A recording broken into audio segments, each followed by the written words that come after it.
Hello छात्रों, स्वागत है आप सभी का आपके अपने YouTube channel arts with Sudhir Shekhar में।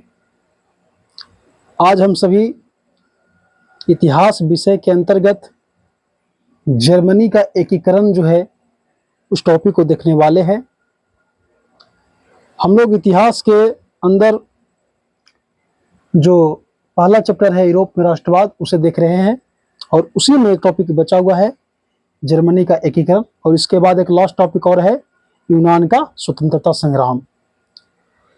तो इसके पहले इटली का एकीकरण के बारे में चर्चा किए थे, तो आप अगर उस वीडियो को नहीं देखे हैं तो आप जरूर देखें, क्योंकि एग्जाम के दृष्टिकोण से बड़ा ही महत्वपूर्ण वीडियो था, वो लेक्चर था।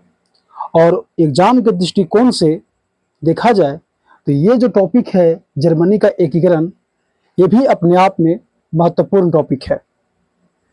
तो चलिए शुरू करते हैं। ये जो प्रश्न आएगा यहाँ से याद रखिएगा, ये प्रश्न दीर्घ उत्तरीय प्रश्न में आने का संभावना ज्यादा रहता है कि जर्मनी के एकीकरण में बिस्मार्क की क्या भूमिका थी। तो चलिए शुरू करते हैं टॉपिक। देखिए, जर्मनी का एकीकरण है तो जर्मनी का एकीकरण मतलब ये हुआ कि जर्मनी भी कहीं न कहीं इटली के जैसे कई भागों में बटा हुआ था। यहाँ भी कुछ न कुछ समस्याएं थी जो इसे एक होने से रोक रही थी। तो पहले हम लोग यही देख लेंगे कि जर्मनी के एकीकरण में बाधक तत्व कौन कौन से थे, समस्याएं कौन कौन थे जो जर्मनी के एकीकरण को होने नहीं दे रहे थे। कौन सी समस्याएं थी? तो देखिए, जर्मनी के एकीकरण में जो बाधक तत्व है वो इस प्रकार है। जर्मनी मुख्यतः 3 भागों में बटा हुआ था।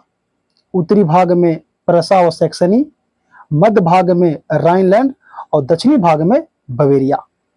मुख्य रूप से देखा जाए तो 3 पार्ट में बटा हुआ था। ठीक है, आगे देखते हैं। उत्तरी भाग में प्रोटेस्टेंट एवं दक्षिणी भाग में कैथोलिक संप्रदाय का प्रभाव था। देखिए, ईसाई धर्म का यहाँ पे बोलबाला ज्यादा था और ईसाई के अंतर्गत 2 संप्रदाय हैं, प्रोटेस्टेंट और कैथोलिक। तो जो उत्तरी भाग था जर्मनी का, वहां पे प्रोटेस्टेंट देखने को मिलते हैं और दक्षिणी भाग जो है वहां पे कैथोलिक संप्रदाय देखने को मिलता है। आगे क्या है? फ्रांस व ऑस्ट्रिया का प्रभाव भी था। जिस प्रकार से फ्रांस और ऑस्ट्रिया का प्रभाव इटली के क्षेत्रों में था, उसी प्रकार से फ्रांस और ऑस्ट्रिया का प्रभाव यहाँ जर्मनी के क्षेत्र में भी था। ये लोग भी नहीं चाहता था कि जर्मनी का एकीकरण हो। क्यों? क्योंकि कुछ क्षेत्रों पर इनका भी अधिकार था। जर्मन लोगों पर फ्रांसीसी सभ्यता संस्कृति का प्रभाव था। देखिए, जर्मनी के लोग हैं और जो उनका अपना जर्मन संस्कृति होना चाहिए, वो जर्मन संस्कृति उनके ऊपर नहीं है, उनके ऊपर हावी है। तो क्या उनके ऊपर हावी है? आपको फ्रांसीसियों का संस्कृति, जो कि उनके लिए सही नहीं था। आगे क्या है? जर्मनी छोटे बड़े लगभग 300 प्रांतों में बटा हुआ था। इन प्रांतों में सामाजिक धार्मिक एकता की कमी थी। वैसे तो मुख्य तौर पर देखा जाए तो 3 भाग में बटा हुआ था, लेकिन उन 3 भागों में अगर देखा जाए तो छोटे बड़े जो प्रांत थे, क्षेत्र थे, लगभग 300 थे। उतने भागों में जो है जर्मनी बटा हुआ था और उनमें सामाजिक और धार्मिक एकता की कमी थी। वो आपस में मिलना नहीं चाहता था। ये भी सबसे बड़ी समस्या थी। तो जर्मनी के एकीकरण में जो बाधक तत्व हैं वो इस प्रकार है। ये समस्या था, जैसे कि इटली के एकीकरण में समस्याएं थी। तो अब आगे देखेंगे कि जर्मनी के एकीकरण में जो समस्या थी, ये तो चलो ठीक है, लेकिन इसके एकीकरण के लिए सहायक तत्व कौन कौन थे, सहायता प्रदान करने वाले नेता कौन कौन थे जिन्होंने जर्मनी के एकीकरण के लिए कदम बढ़ाया? तो देखिए, जर्मनी के एकीकरण में सहायक नेता एक है अस्टीन। यह संवैधानिक राजतंत्र का समर्थक था। ये जो अस्टीन साहब थे वो संवैधानिक राजतंत्र के समर्थक थे। संवैधानिक राजतंत्र का मतलब क्या होता है आपको पहले भी पता हो चुका होगा, तो फिर भी यहाँ पे बता देते हैं। सुनिए कि किसी भी देश में राजतंत्र व्यवस्था है, राजा का शासन है, लेकिन वो संविधान के अनुसार चल रहा है। वहाँ पे एक संविधान की व्यवस्था भी की गई है और संविधान के अनुसार अगर वो चल रहा है तो उसे हम जो है संवैधानिक राजतंत्र कहेंगे। तो इसके समर्थक थे अस्टीन। ग्राटफील्ड जर्मन संस्कृति का प्रचारक, ये कहते थे कि जो फ्रांसीसियों का प्रभाव है जर्मन लोगों पे उसे खत्म करो और जो हमारी अपनी संस्कृति है जर्मन लोगों की उसको एक्सेप्ट करो, उसको अपनाओ। तो जर्मन संस्कृति का प्रचार प्रसार करने वाले थे कौन? ग्राटफील्ड। उसके बाद बिस्मार्क का बहुत ही महत्वपूर्ण रोल रहा है। जर्मनी के एकीकरण में। तो देखिए ये हीगल के विचारों से प्रभावित था। जो हीगल थे एक दार्शनिक थे, विद्वान थे, उनके विचारों से काफी प्रभावित था हीगल। तो इन लोगों ने जर्मनी के एकीकरण में महत्वपूर्ण भूमिका निभाया था। इनके अलावे कुछ क्रांतिकारी संगठन भी थे जो अंदर ही अंदर कार्य कर रहे थे। इनके अलावे कई संगठन भी सक्रिय थे। तो ये सभी क्या थे, एकीकरण में सहायक तत्व, सहायक नेता लोग थे जिन्होंने जर्मनी के एकीकरण के लिए प्रयास किया। अब हम लोग ये देखेंगे, अभी तो हम लोगों ने क्या देखा, जर्मनी के एकीकरण में बाधक तत्व और जर्मनी के एकीकरण में सहायक नेता। अब देखेंगे कि जर्मनी का एकीकरण किस प्रकार से होता है। तो देखिए टॉपिक है जर्मनी के एकीकरण में बिस्मार्क की भूमिका। किसकी भूमिका? बिस्मार्क की भूमिका। कि जर्मनी के एकीकरण के लिए बिस्मार्क क्या क्या किया है उसको समझते हैं। तो देखिए जो प्रेसा का शासक था विलियम प्रथम, उसने अपना प्रधानमंत्री बिस्मार्क बनाया और उसके नेतृत्व में जर्मनी का एकीकरण करना उचित समझा। तो बिस्मार्क क्या किया? बिस्मार्क सबसे पहले तो जितने भी उदारवादी या राष्ट्रवादी लोग थे उन सबसे संपर्क बनाया और ये रक्त और लौह की नीति अपनाया। बिस्मार्क ये कहा करता था कि जर्मनी का एकीकरण जो है तलवार के बल पे होगा, युद्ध से होगा, न कि बौद्धिक भाषणों से। अगर हम बड़ा बड़ा भाषण देंगे कि सब एकजुट हो जाओ, मिल जाओ, तो कोई एक होने वाला नहीं है। उसके लिए युद्ध करना होगा। ये जो सोच था, विचारधारा था, वो विचारधारा किसका था? बिस्मार्क का। तो देखिए आइए जर्मनी के एकीकरण में बिस्मार्क की भूमिका, बहुत ही इंपॉर्टेंट टॉपिक है, यहाँ से ध्यान दीजिएगा। जर्मनी के एकीकरण के लिए प्रेसा के शासक विलियम प्रथम ने बिस्मार्क को अपना पीएम बनाया, अपना प्रधानमंत्री बिस्मार्क को बनाया। यह ऑब्जेक्टिव के दृष्टिकोण से भी महत्वपूर्ण है। बिस्मार्क उदारवादियों और राष्ट्रवादियों से मिलकर रक्त और लौह की नीति अपनाया तथा एकीकरण के लिए 3 प्रमुख युद्ध किए। क्या हुआ? ये उदारवादियों से मिला, राष्ट्रवादियों से मिला और रक्त और लौह की नीति अपनाई। बड़ा इंपॉर्टेंट क्वेश्चन ऑब्जेक्टिव के लिए कि रक्त और लौह की नीति कौन अपनाया था? तो बिस्मार्क।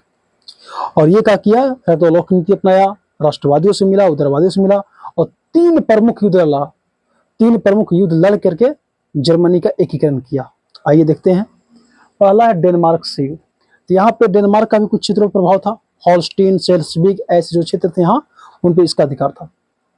तो बिस्मार्क क्या किया कि बिस्मार्क ऑस्ट्रिया से एक संधि किया कि अगर तुम हमको हेल्प करते हो डेनमार्क से युद्ध करने में, तो तुमको हम एक हॉलस्टीन नाम का जो क्षेत्र है वो हम तुमको दे देंगे। ऑस्ट्रिया मान गया। ऑस्ट्रिया के सहयोग से वो क्या किया कि 1864 में डेनमार्क को हरा दिया और ऑस्ट्रिया को संधि के तहत जो बात हुआ था उसके अनुसार उसको हॉलस्टीन का क्षेत्र मिल गया। तो देखिए डेनमार्क से युद्ध, बिस्मार्क एक संधि द्वारा ऑस्ट्रिया को मिलाकर 1864 में डेनमार्क को हराया और इसे बाहर कर दिया। तो डेनमार्क का तो यहाँ से पता कट गया, वो तो यहाँ से निकल गया। अब अगला युद्ध है ऑस्ट्रिया से युद्ध। देखिए ऑस्ट्रिया से युद्ध क्यों किया? तो ऑस्ट्रिया को तो एक संधि के द्वारा जो है हॉलस्टीन जो क्षेत्र था वो देना था और दे भी दिया, लेकिन हॉलस्टीन जो है वो प्रेसा के चारों तरफ, प्रेसा के से घिरा हुआ था। हॉलस्टीन मान लीजिए कि एक क्षेत्र है और हॉलस्टीन के चारों तरफ जो एरिया है प्रेसा का है। तो बिस्मार्क सोचा कि प्रेसा के चारों तरफ हॉलस्टीन के चारों तरफ प्रेसा है, तो क्यों ना हम इस हॉलस्टीन को प्रेसा में मिला लें। और इसी उद्देश्य से उसने क्या किया कि सेडाओ के युद्ध में 1866 ईस्वी में ऑस्ट्रिया को हराया और ऑस्ट्रिया को हरा करके उसका वहां से प्रभुत्व खत्म कर दिया। देखिए ऑस्ट्रिया बिस्मार्क को हॉलस्टीन क्षेत्र के बदले डेनमार्क से युद्ध में मदद किया था कि हम मदद करेंगे लेकिन बदले हमको हॉलस्टीन दे देना। बोला ठीक है। अब हॉलस्टीन गैस्टिन संधि के द्वारा ऑस्ट्रिया को मिला। किस संधि के द्वारा मिल गया था ऑस्ट्रिया को? तो गैस्टिन संधि 1865 में हुआ था। इसी संधि के तहत जो है इसको हॉलस्टीन मिल गया। लेकिन यह प्रेसा से घिरा हुआ था। कौन? प्रेसा से घिरा हुआ था, हॉलस्टीन का क्षेत्र घिरा हुआ था। इसके कारण बिस्मार्क ने ऑस्ट्रिया को सेडाओ के युद्ध 1866 में हराया व यह क्षेत्र भी प्राप्त कर लिया। अब यहाँ से ऑस्ट्रिया का भी पता कट गया और इस क्षेत्र को भी अपने कई क्षेत्रों में मिला लिया बिस्मार्क। अगला है फ्रांस से युद्ध। अब फ्रांस का यहाँ पर प्रभुत्व रह गया।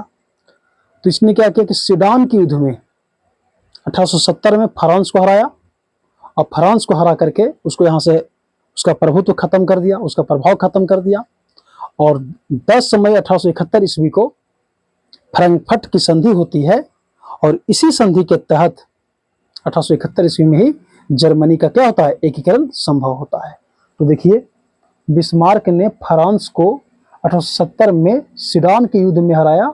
इसके बाद 10 मई 1871 ईस्वी को फ्रैंकफर्ट की संधि के तहत जर्मनी का एकीकरण पूरा हुआ। तो ये था जर्मनी का एकीकरण। हम लोगों ने क्या देखा, तो हम लोगों ने आसानी पूर्वक देख लिया कि जर्मनी के एकीकरण में बाधक तत्व कौन कौन है, जर्मनी के एकीकरण में सहायक नेता कौन कौन थे, सहायक तत्व कौन कौन थे, जर्मनी के एकीकरण में बिस्मार्क की क्या भूमिका थी, बिस्मार्क कौन सा नीति अपनाया, किसको किसको अपनी तरफ मिलाया और कौन कौन से युद्ध लड़ा। तो आज का जो ये टॉपिक था यहीं पे समाप्त होता है। उम्मीद करते हैं कि आपको ये बेहतर ढंग से समझ में आया होगा।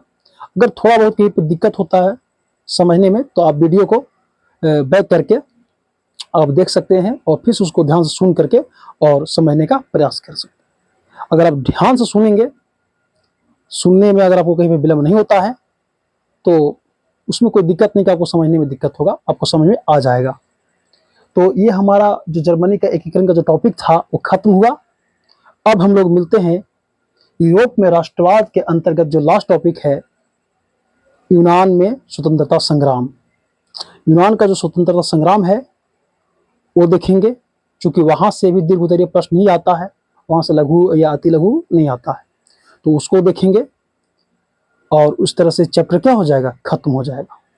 तो चलिए ठीक है, मिलते हैं एक नए टॉपिक, नए लेक्चर के साथ, नए वीडियो में। तब तक के लिए धन्यवाद।